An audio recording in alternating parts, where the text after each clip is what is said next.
because I really want people to read the book to make it more interesting. I'm not going to tell the people that you work for. No, Since we haven't said their names, they're going to read the book. But these people were caught up in very high-profile scandals, right? Yeah. And those were the end of careers. Yeah, they were career ending. Now we live in a time where clearly... say it. You can do pretty much anything. Yeah, say it. And there is no end to your career. What do you think changed? It's a good question. I think so many things have changed in where I was when I was like baby Karine going through politics to now veteran Karine, having done what I've done. I think social media, I talked about fact checking. I think that COVID, I think so many things have changed, how we consume information, how information comes to us. And also, we've all been traumatized, not just as a country, but as a world. And I think all of that has caused, people to just be in a different space than they are today. And we are just living in a different world. Very much different world.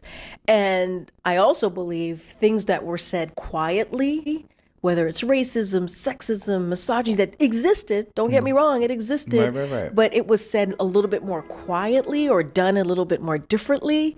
Now it's just out there. Right. And we have just touched on a nerve that people are just responding to. Yeah. And it is, we have a lot of work to do. As we're talking about politics, the Democratic Party has a lot of work to do and figure out how do we message, how do we get our voices out there, how are we missing this? Right. And you have someone on the other side who's very good at messaging and getting their stuff out there and touching on issues that are hot wire issues, but somehow moves people. And so we're living in a world that is quite daunting. Okay, so my thing about that is when you talk about messaging in the Democratic Party, so I feel like the other party, especially when election time was coming, if you sit in a room and you play Ave Maria, what messaging is that? So when we have these people that love to say the Democrats aren't doing the messaging, they're not doing the messaging. I know that Kamala was telling people that she was trying to get them tax credits for children, for homeowners. How is it that people keep saying and they blame it on us as though we're not doing the messaging?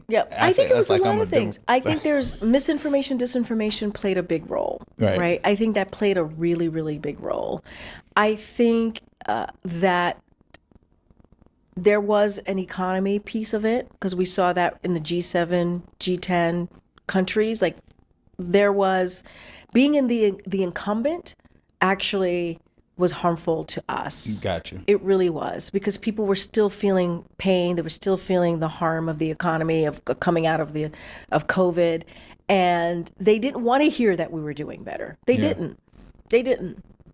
And so I think it was just a domino effect of what was happening globally here in the States. And I do think we got to talk about it. Racism, misogyny, that's a real thing. Yeah. And so you have all of these things played into what we saw in those 3 months of the election. It truly is. I don't think it was just one thing. I think it was multiple scenarios. And when you have millions of people staying home and not coming out to vote, you got to question. You got to figure out why did that happen? And you have to kick the tires. You got to look under the hood.